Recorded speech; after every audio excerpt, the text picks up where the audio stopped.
नमो तस्स भगवतो अरहतो सम्मा सम्बुद्धस्स विनय नाम बुद्ध शासनम्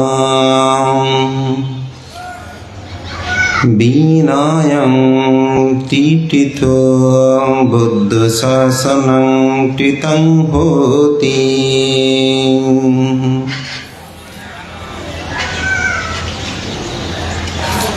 बहुं सशंससि पञ्च विनयो सुशिक्षितो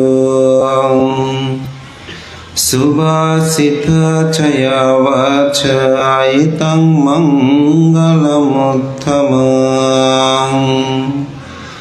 एतेन सच्छवज्झेन होतु ते जयमङ्गलं ते।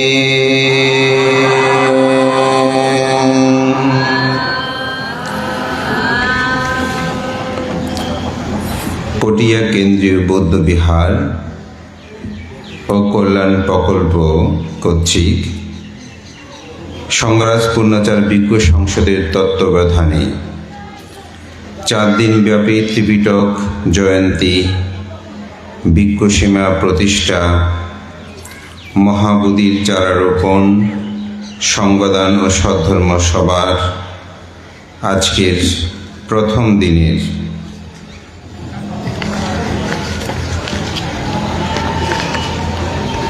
বিনয় পিটক সেমিনার অনুষ্ঠানে পটিয়া কেন্দ্রীয় বৌদ্ধ বিহার প্রকল্পে অনুষ্ঠিতব্য বিনয় পিটক সেমিনারের সম্মানিত সভাপতি সৌম্য সারথী, তালসরা মুর্শিদাপাড়া বিবেকারাম বিহারের সুযোগ্য অধ্যক্ষ পরম শ্রদ্ধেয় সৌম্য সারথী শাসনমিত্র মহাতের মহোদয়, আজকে অনুষ্ঠানে উপস্থিত পূর্ণাচার ভিক্ষু সংসদের সুযোগ্য উপদেষ্টা পরম শ্রদ্ধেয় বর্ষিয়ান সাংঘিক ব্যক্তিত্ব সোমানন্দ মহাতের মহোদয়, আজকে অনুষ্ঠানের সম্মানিত আলোচক জ্ঞানসেন ভিক্ষু শ্রাবণ প্রশিক্ষণ ও সাধনা কেন্দ্রের অন্যতম প্রতিষ্ঠাতা পরিচালক বিশ্ব বিনয়শীল বিদর্শনাচার্য সদ্ধর্মশ্রী পরম শ্রদ্ধেয় কোশালয়ন মহাতের মহোদয়, আজকের আলোচক বড়জ্ঞান প্রজ্ঞা বিমুক্তি অরণ্য ধ্যান কেন্দ্রের সুযোগ্য অধ্যক্ষ আমার অত্যন্ত প্রিয়ভাজন বিদর্শনাচার্য আয়ুষ্মান শ্রদ্ধেন্দ্র ধ্যারো, উপস্থিত মাননীয় ভিক্ষু সংঘ ধর্মপ্রাণ প্রিয় উপাসক উপাসিকা বিন্দু, আমি মহান সংঘের প্রতি বিনম্র চিত্তে শ্রদ্ধা অর্ঘ্যবন্দনা নিবেদন করছি। আপনাদের সকলের প্রতি মৈত্রী চিত্তে পুণ্যদান ও আশীর্বাদ জ্ঞাপন করছি।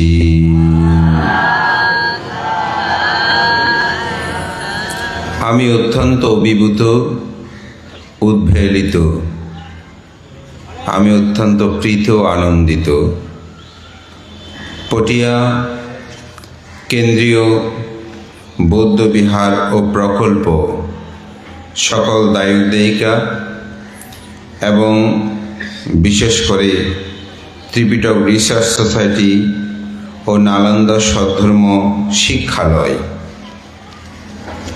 আজকে ত্রিপিটক জয়ন্তীকে উপলক্ষ করে মহাকারণিক তথাগত বুদ্ধের সমগ্র ত্রিপিটকের সার সংক্ষেপ্ত করে গ্রন্থগুলো যেভাবে সুন্দর করে এখানে প্রদর্শনী করা হয়েছে, আমার মনে হয় এটি বাংলাদেশে প্রথম এবং এর মাধ্যমে আমাদের প্রজন্ম যারা কোনোদিন ত্রিপিটক দেখে নাই বলে তারা এটা জানতে পারবে এবং ত্রিপিটকের কয়টি খণ্ড বা কয়টি বই আছে অন্তপক্ষে আমাদের প্রজন্ম সে বিষয়টা যদি অভিভাবকগণ লক্ষ্য করে তাদেরকে উদ্বুদ্ধ করে, আমার মনে হয় এটি তারা শিখতে পারবে।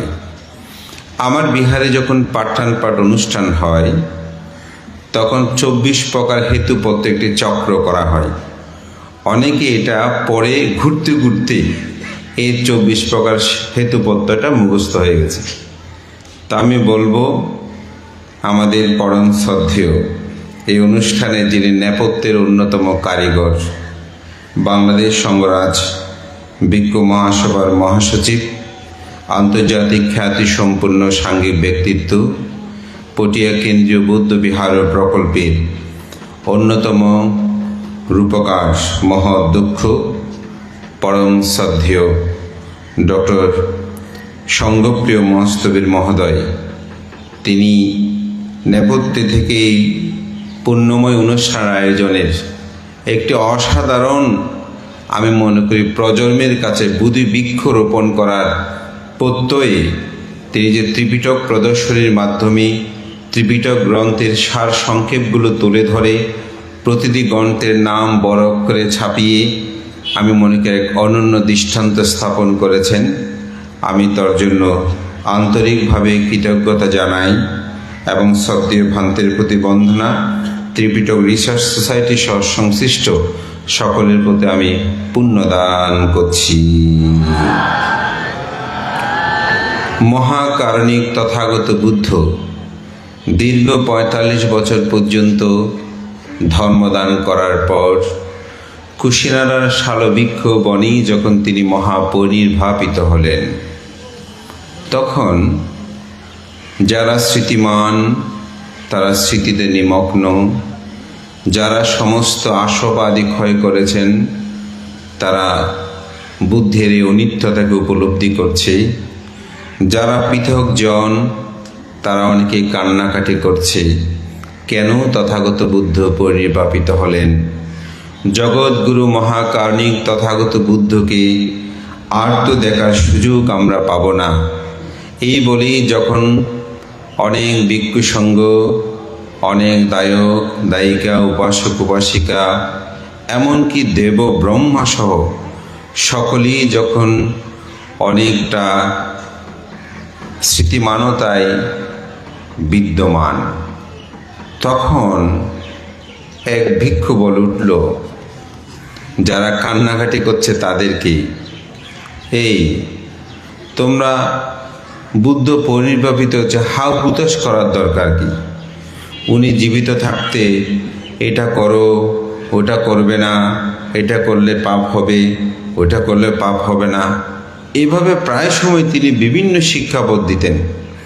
এখন তো তিনি পরিনির্বাপিত হয়েছেন, এ কথা বলার আর কেউ নাই। আমাদের মনের যার যেমন ইচ্ছে আমরা তেমন করে চলতে পারবো, সুতরাং এত কান্নাকাটি করার কি আছে? এই কথাটাই মহাকারণিক তথাগত বুদ্ধের সে অন্যতম শিষ্য দ্যুতঙ্গ শ্রেষ্ঠ হিসাবে যিনি খ্যাত মহাকাশ্যপ মহাস্তবীর মহোদয়ের কর্ণগোচরে প্রবেশ করলেন। তিনি চিন্তা করলেন মহাকারণিক তথাগত বুদ্ধ পরিনির্বাপিত হয়েছেন মাত্র, কিন্তু এর মধ্যেই এই দুর্বিনীত ভিক্ষু কি উচ্চারণ করলেন, এটি যদি সমাধান করতে চায় তাহলে আমাদেরকে সংজ্ঞায়নের ব্যবস্থা করতে হবে। তখন মহাকাশ্যপেরই তত্ত্বাবধানে মহাকারণিক তথাগত বুদ্ধের ধর্ম বিনয়গুলো একত্রিত করার জন্য তৎকালীন সময়ে সে রাজা অজাতশত্রুর পৃষ্ঠপোষকতায় সপ্তপর্ণী গুহায় প্রথম বুদ্ধের পরিনির্বাণের 3 মাস পর প্রথম বৌদ্ধ সঙ্গীতি অনুষ্ঠিত হয়। সেই অনুষ্ঠানে সঙ্গীতির 500 অর্হত ভিক্ষু উপস্থিতি হয়। সকলেই বিবেচনায় চিন্তায় সেখানে বুদ্ধের ধর্ম বিনয়গুলো সংজ্ঞায়ন করতে গিয়ে সর্বপ্রথমেই তিনি বললেন, বিনয়টাই আগে আমাদেরকে একত্রিতভূত করতে হবে। তখনই মহাকারণিক কর্তৃক অশীতি শ্রাবকের মধ্যে অন্যতম সে উপালিকে, যাকে বুদ্ধ বিনয়ধর উপাধি প্রদান করেছিলেন, সেই উপালিকেই বলছেন বিনয় সম্পর্কে বলার জন্য। তখনই বিনয়ধর উপালি তিনি সুদিনের পরাজিকা বিষয়টা নিয়ে উপস্থাপনার মাধ্যমে তিনি সংজ্ঞায়নের কাজ শুরু হয়। যেহেতু এখানে সে বিষয় নিয়ে আলোচনা করবেন, তাই আমি বিস্তারিত সে বিষয়ে যাব না। মহাকারণিক তথাগত বুদ্ধের ত্রিপিটক শাস্ত্রে সেটা উল্লেখ আছে, বিনয় নামা বুদ্ধ শাসনাস্য আয়ু। বিনয় হচ্ছে বুদ্ধ শাসনের আয়ু। বিনয়ং তীর্থতি বুদ্ধ শাসনাং তীর্থতি হতি। বিনয় যেখানে রক্ষিত হবে সেখানে বুদ্ধের শাসনই রক্ষিত হয়। এজন্য বিনয়ের গুরুত্ব অত্যাধিক। মহাকারণিক তথাগত বুদ্ধের এই প্রথম সংগীতিতে যখন ভিক্ষু সংঘদের মধ্যে সংজ্ঞায়ন হয় বুদ্ধের ধর্ম বিনয়, তখন কিন্তু দুটি নাম থাকে। তখন ত্রিপিটক নাম হয়নি, তখন নাম ছিল বিনয় এবং ধর্ম। এই দুটি শব্দেই, এই দুটি ভাবেই বিভক্ত হয়ে বুদ্ধের সমগ্র ধর্ম বিনয়গুলোকে সংজ্ঞায়ন করা হয়। বুদ্ধের পরিনির্বাণের 100 বছর পর কালো অশোকের পৃষ্ঠপোষকতায় দ্বিতীয় সংগীতি অনুষ্ঠিত হয়। তখনও কিন্তু ধর্ম এবং বিনয় এই দুটি ভাগে ভাগ হয়। বুদ্ধের পরিনির্বাণের 218 বছর পর যখন সম্রাট অশোকের পৃষ্ঠপোষকতায় তৃতীয় সংগীতি অনুষ্ঠিত হয়, তখন ধর্মকে দুটি ভাগে ভাগ করে, একটা হচ্ছে সূত্র পিটক, আরেকটা হচ্ছে অভিধর্ম পিটক। কিন্তু বিনয় পিটক যথাযথভাবে রয়েছে। তখন থেকেই মূলত তথাগত ভগবান বুদ্ধের ভাষিত ধর্ম বিনয়কে ত্রিপিটক বলা হয়, সূত্র পিটক, বিনয় পিটক এবং অভিধর্ম পিটক। এই পিটক সম্পর্কে আপনারা সবাই জানেন। মহাকারণিক তথাগত বুদ্ধ যে ধর্ম বিনয়গুলো প্রজ্ঞাপন করেছেন, সেগুলোকে 84,000 ধর্মস্কন্ধ বলা হয়। তার মধ্যে 82,000 ধর্মস্কন্ধ হচ্ছে অভিধর্ম, 21,000 স্কন্ধ হচ্ছে সূত্র এবং 21,000 স্কন্ধ হচ্ছে বিনয়। স্কন্ধ কাকে বলে? যে শব্দ বা যে বাক্য একটি ভাবত্ব প্রকাশ করে তাকে বলা হয় স্কন্ধ। যেমন পানাতি পাতা বেরামানি শিক্ষাপদাং সমাদেম, প্রাণী হত্যা থেকে বিরত থাকার শিক্ষাপদ গ্রহণ করছি, এটা হচ্ছে একটি স্কন্ধ। আবার যখন আপনি চিত্ত, চৈতসিক, রূপ, নির্বাণ, সংজ্ঞা, সংস্কার, বিজ্ঞান, এরকম এক একটি যে শব্দগুলো ভাবত্ব প্রকাশ করে, আবার তাকে বলা হয় স্কন্ধ। যেমন সংজ্ঞা, এটা একটা স্কন্ধ। নির্বাণ, এটা একটা স্কন্ধ। চিত্ত, এটা একটা স্কন্ধ। অর্থাৎ একটি শব্দ অনেক সময় একটা স্কন্ধ হয়, আবার একটা বাক্য অনেক সময় স্কন্ধ হয়। সেজন্য বলা হচ্ছে যে শব্দ এবং যে বাক্য একটা ভাবত্ব প্রকাশ করে, তখন সেটা হয়ে যায় স্কন্ধ। এরকম 84,000 ধর্মস্কন্ধের 82,000 বুদ্ধ ভাষিত, আর 2,000 হচ্ছে তার শ্রাবক সঙ্গ ভাষিত। এই 3 ভাগে বিভক্তি এখানে আমাদের ষষ্ঠ সংজ্ঞায়ন পর্যন্ত বিষয় আছে। আমি বারবার বলতে, যার সারসংক্ষেপ আমি বলতে যাচ্ছি। তার ষষ্ঠ সংজ্ঞায়নে এসে মহাকারণিক তথাগত বুদ্ধের এই ধর্ম বিনয়কে 59টি খণ্ডে বিভক্ত করা হয়। প্রথম যে সূত্রপিটকেই বলা হচ্ছে যে দীর্ঘনিকায়, মধ্যমনিকায়, অঙ্গুত্তনিকায়, সংযুক্ত নিকায়, ক্ষুদ্রক পাঠক, প্রথমে 5টি ভাগে ভাগ করা হয়েছে। আবার ক্ষুদ্রক নিকের 15টি গ্রন্থ রয়েছে। বিনয় পিটকে পারাজিকা, পাচিত্যা, মহাবজ্ঞ, চুল্লবজ্ঞ, পরিবার পাঠক 5টি ভাগে ভাগ করা হয়েছে। আবার অভিধর্মে 7টি ভাগে ভাগ করা হয়েছে।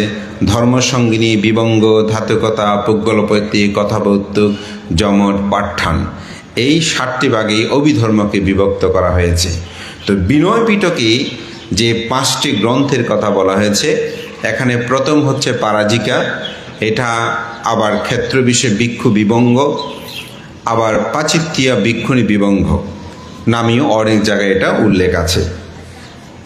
মহাবজ্ঞ, চুল্লবজ্ঞ এবং পরিবার পাঠক, এই 5টি খণ্ডে এখানে বিভক্ত।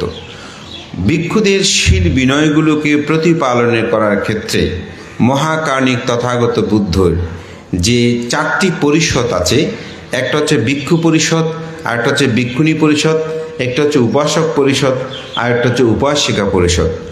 মূলত বুদ্ধের ধর্ম দর্শনে যে বিনয় পিটকটি রয়েছে, এটি ভিক্ষু এবং ভিক্ষুণীদের জন্যই মূলত এই 5টি খণ্ডে সবচেয়ে বেশি এখানে আলোচনা করা হয়েছে।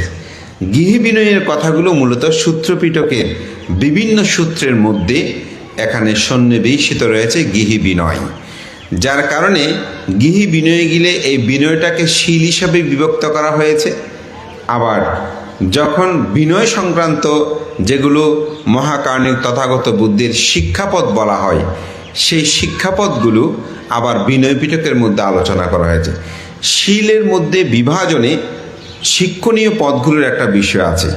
ভিক্ষুদের যে জন্য 227 শীল, ভিক্ষুণীদের জন্য 311 শীল, এই দুটি ভাগে এখানে ভাগ আছে। যেমন ভিক্ষুদের 4টি পরাজিকা, আবার ভিক্ষুণীদের 8টি পরাজিকা। ভিক্ষুদের 13টি সাংঘাদিশেষ, ভিক্ষুণীদের জন্য 17টি সাংঘাদিশেষ।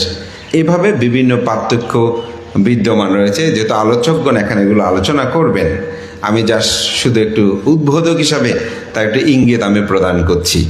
মহাকার্ণিক তথাগত বুদ্ধের এই ধর্ম বিনয়ে মূলত বিনয় পিটকটা ভিক্ষুদের জীবনাচরণ নিয়ে এখানে আলোচনা করা হয়।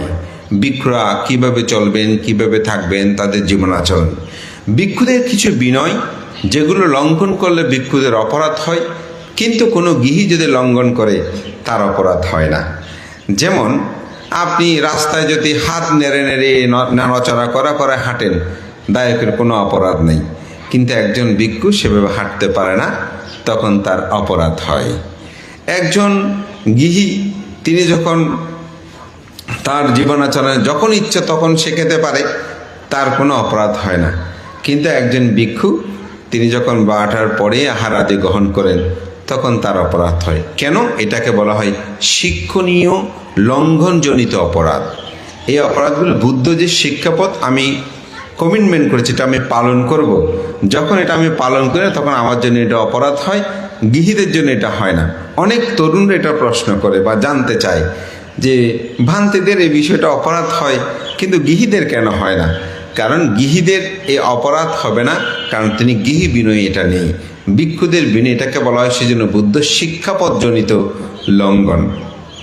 এই বিনয়ের শাসন যতদিন বিদ্যমান থাকবে ততদিন পর্যন্ত কিন্তু বুদ্ধের শাসন চিরস্থায়িত্ব থাকবে। বিনয় যেখানে থাকবে না সেখানে বুদ্ধের শাসনের স্থিতি কখনো চিন্তা করা যাবে না। সেটা যদি আমরা একটু অবলোকন করে দেখি তাহলে উপলব্ধি করবেন, একজন ভিক্ষু খুব ভালো কথা বলে, তিনি ভালো লিখেন, তিনি ভালো চলাফেরা করেন, কিন্তু বিনয়ের তার স্খলন ঘটে, দেখবেন তাকে আর আপনি শ্রদ্ধা, সম্মান, গৌরব প্রদর্শন করবেন না। তার কথা যেমনই হোক আপনার কাছে আর সেটা গ্রহণীয় হবে না। এজন্য বিনয়ের প্রতি গুরুত্ব আরোপ করা, বিনয়ের প্রতি অনুধাবন করা আমাদের অবশ্যই কর্তব্য। আমি দু একটু উদাহরণ প্রদান করি।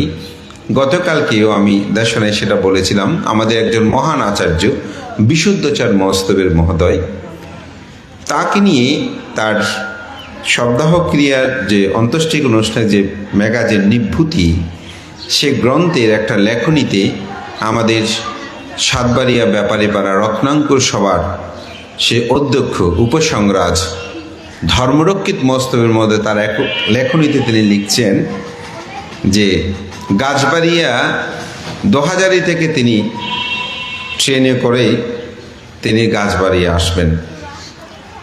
তো ওনারা দুজন ছিল, সেবকও ছিল। তো সেবককে পাঠিয়েছে যে টিকিট করার জন্য।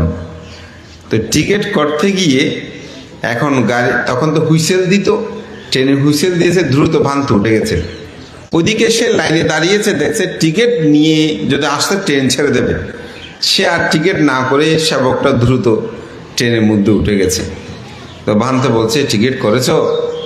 বলছে ভান্তে টিকিট করতে পারিনি, গাড়ি ছেড়ে দিয়েছে, আমি অনেক দৌড়ঝাঁপ করে উঠেছি। ভান্তে বলে যে এটা তো ঠিক হয়নি, মুখ অন্ধকার করে আছে। সারা ট্রেন ভান্তে আর কোনো কথা বলে নাই। কয়েকদিন পরে আবার তিনি 2000-এর জামির জুরিতে ফাঁঙে যাচ্ছেন। তো তার সেবককে বলছে যাও 4টা টিকিট করো। তখন ধর্মরক্ষিত ভান্তের সাথে ছিলেন, বলে ভান্তে আমার টিকিট তো হয়ে গেছে, আপনি 4টা কেন করতে বলছেন? বলে যে বলছি 4টা করো। তো 4টা করে ট্রেনে উঠলেন। ভান্তে বললেন সরকারি হোক যে কোনো জায়গায় কোনো কিছু ফাঁকি দেওয়াটা উচিত নয়, তাতে বিনয় লঙ্ঘিত হয়।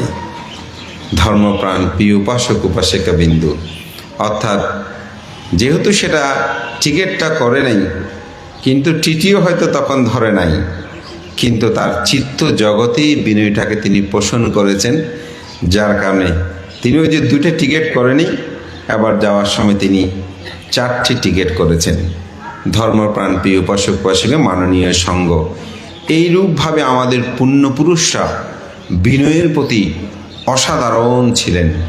আমি যখন নতুন ভিক্ষু হই, আমার বাবা একদিন আমাকে বলেছিল, আমার এক গুরুভ্রাতা হাসিমপুরে থাকতেন, শুদ্ধানন্দ, উনি প্রয়াত হয়েছেন বিজয়রাম বিহারে। তো ওখানে একজন ভান থেকে দেখলাম অসুস্থ, বুধিপাল মস্তকের ওনার নাম, ওনার সেবা করছেন। আমি বাড়িতে যখন গেলাম, আমার বাবাকে বললাম মানে আজকে বাবা বলছে কোথায় গিয়েছেন? আমার বাবা প্রত্যেক দিন বিহারে আসেন সন্ধ্যায় বন্দনা করতে। তখন আমি নতুন মাত্র ভিক্ষু হয়েছি 2000 সালে, ডিসেম্বরের দিকে কথা। তা আমি বললাম আজকে অমুক জায়গায় গিয়েছি। বলছে ওখানে বুধিপাল ভান্তে কেমন আছেন? আমি বললাম ভান্তে তো অসুস্থ। বলি এরকম, হ্যাঁ হ্যাঁ, হয়তো ভান্তের সাথে আমার একটা স্মৃতি আছে। আমি বললাম বাবা কীরকম স্মৃতি? বলছে একবার আমি ওনাকে ফাং করেছিলাম। তো আমাদের গ্রামে জানেন যাওয়া আসার পথটা অনেক কঠিন, তো নৌকা করে যেত। তো আমার বাবা একটা সকল ভিক্ষু সংঘ একটা টাইমে করে আসতো, নৌকা দিয়ে চকিদার পাড়ি বলে ওখান থেকে যেত। তো ভান্তে যাওয়ার সময় একসাথে ওই একই ভাড়া নৌকায় আবার চলে যাবেন। তো আমার বাবাকে বলছে, আমার বাবার নাম ধীরেন্দ্র, বলছে ধীরেন্দ্র যাওয়ার সময় আমি তো ভান্তেদের সাথে যাব না, আমি একটু আলাদা যাব, বাজারে আমার একটু কাজ আছে, তা আমার একটু আলাদা পাঠিয়ে দাও। তো বাবা ওনাকে আলাদা পাঠিয়ে দিলেন। কিন্তু ভান্তের কাজ শেষ হয়েছে, যাওয়ার সময় যে বাবা অন্যান্য ভান্তেদের সাথে সবার জন্য ভাড়া করেছিল, তিনি সে নৌকা করেই চলে গেলেন। প্রায় মাস 2 পর একদিন বাজারে উনি হয়তো দোপাচুরি অথবা নাক্ষণচুরি প্রত্যন্ত ওখানে কোনো সঙ্গদানে এসেছেন। এখন বাজারে আমার বাবাকে খুঁজতে খুঁজতে পেয়েছে। তো পেয়ে ঠিক আটানা হোক বা চারানা হোক যেটা ছিল, আমার বাবাকে ডেকে বলছে ধীরেন্দ্র, ওই তোমার টাকা একটা আমার কাছে থেকে গেছে। আমার বলছে ভান্তে কোথাও? বলতে তোমাদের ফাঁঙে এসেছিলাম না, ওই দিন আমি পড়ে যাব চিন্তা করেছি, কিন্তু আমি যখন এসেছি ঘাটে দেখি যে নৌকাটা আছে, ভান্তাদের সাথে আমি চলে গেছি এই টাকাটা থেকে। বলছে ভান্তে কেন আপনি আমাকে এটা দিচ্ছেন? আমি তো আপনাকে দান করেছি। বলেছে না, এই টাকা আমি নিতে পারবো না। তা আমার বাবা তিনি কি করলেন, যে টাকাটা নিয়ে, আমার খুব ইচ্ছে হচ্ছে, আমি বললাম বাবা আপনি কি করলেন? তো বলে যে আমি টাকাটা নিয়ে বাংতি পয়সাটা নিয়ে 1 টাকা মিলিয়ে আমি ভান্তে বললাম ভান্তে এই টাকাটা আপনি আমি দান করলাম। তা আমার খুব ভালো লেগেছে আমার বাবার এই আচরণটা দেখে।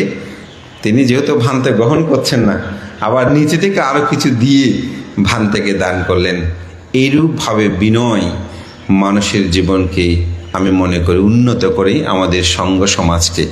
তাই আমি 2টি সাঙ্গিক ব্যক্তির জীবনটা এখন উপলব্ধি করলাম, যেহেতু বিনয়টা আমাদের ভিক্ষু সঙ্গদের জন্য অত্যন্ত গুরুত্ববহ। অন্যান্য বিষয়গুলো প্রত্যেকটি গ্রন্থের এক একটা বিষয় এখানে আলোচকগণ আলোচনা করবেন। আমি যেহেতু উদ্বোধক, আমি শুধুমাত্র কয়েকটি কথা উপস্থাপনা করেছি। মহান সঙ্গের প্রতি বন্দনা। আমি অত্যন্ত আনন্দিত হয়েছি যে অন্তপক্ষে বিনয় নিয়ে আমাদের কিছু আলোচনা করা, এবং আমাদের ভিক্ষু সঙ্গদের অনেকেই যারা তরুণ আজকে তারা এখানে উপস্থিত হয়েছেন। আমরা হয়তো বুদ্ধ কোনো প্রতিরূপ দেশে জন্মগ্রহণ করলে হয়তো এই বিষয়গুলি নিয়ে যথেষ্ট পর্যালোচনা হতো, সে সুযোগ নাই। কিন্তু এরপরও যে আমাদের প্রচেষ্টা, এটা বিতা যায় না। তাই রবীন্দ্রনাথ একটি কথা আছে, সেটা হচ্ছে, সূর্যের মতো আমি আলো দিতে পারবো না সত্য, কিন্তু মাটির প্রদীপ হাতে হলে আমাদেরকে চলতে হবে অন্ধকারকে দূরভীত করতে। আমরা হয়তো বিশাল পৃষ্ঠপোষকতা পাবো না রাষ্ট্রীয়, কিন্তু আমাদের নিজেদের শক্তি নিয়েই আমাদের এই প্রদীপ হাতে চলতে হবে। আমাদের মহান পুণ্যপুরুষ সে বিনয়াচার্য, বংশদিক মস্তবীর বিনয়াচার্য, পরম সদ্য জ্ঞানেশ্বর মস্তবীর, পরম সদ্য প্রিয়দর্শী মস্তবীর এই অঞ্চলের বিনয়দর অনেক মহান ভিক্ষু সংঘ তাদের ত্যাগময় দীপ্ত জীবন অতিবাহিত করেছেন। সাহিত্য বিনোদ পূর্ণানন্দ মস্তবী মহোদয়, তাদের ধর্ম বিনয়ের গাঢ়কথাবোধগুলো ছিল অসাধারণ। আমি মনে করি এরূপ সেমিনারের মাধ্যমে, আলোচনার মাধ্যমে আমরা হয়তো সেই ত্রিপিটক শাস্ত্র অধ্যয়নের সহ সে মহান পুণ্যপুরুষের জীবনগুলোকে আমরা উপলব্ধি করতে পারব।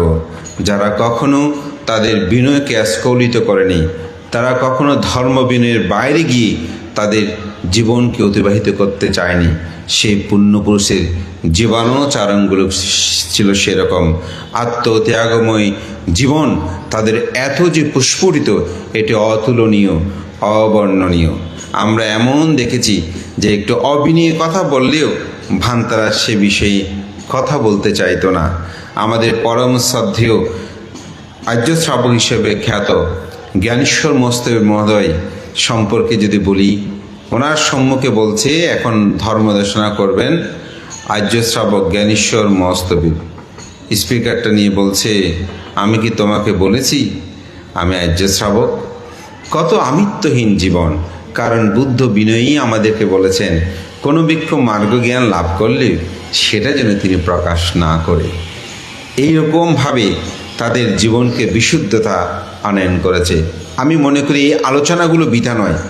আমাদের মধ্যে এখনও অনেক এরকম ভিক্ষু আছেন যারা নীরবে নিবৃতচারী, শিলময় জ্ঞানে তারা সমুজ্জ্বল।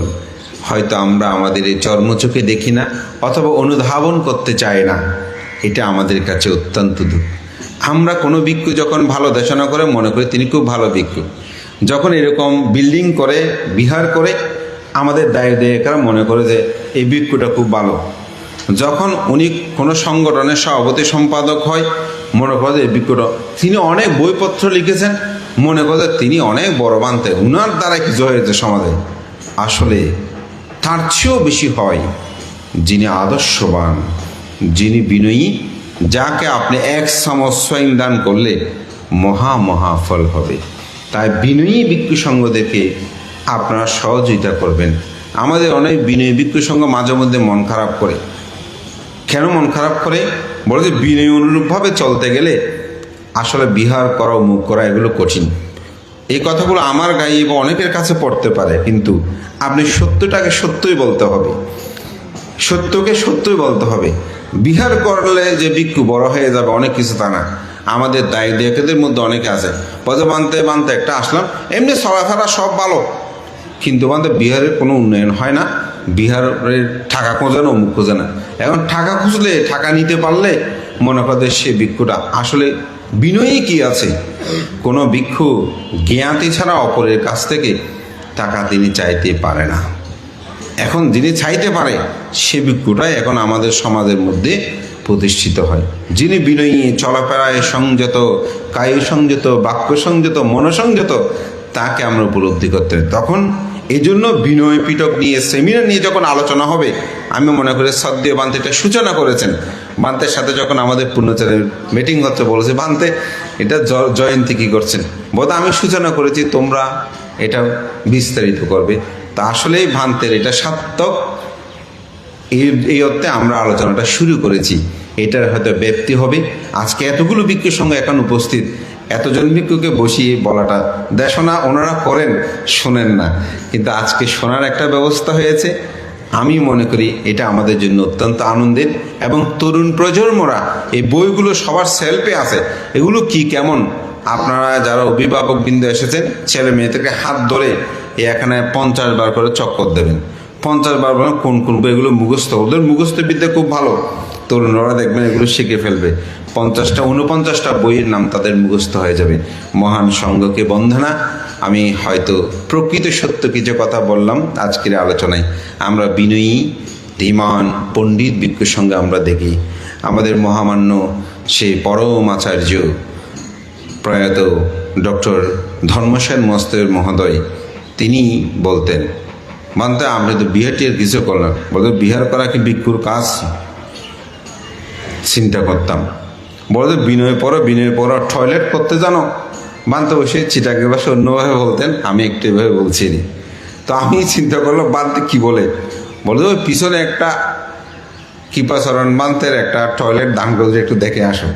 তো আপনি কোথায় টয়লেট করবেন, কোথায় পরিষ্কার পরিচ্ছন্ন করবেন, এইভাবেই আমাদেরকে শিক্ষা বিনয় তারা প্রদান করেছে। একজন ভিক্ষু কীভাবে বিনয়ী হয়, কীভাবে সংযত হয়।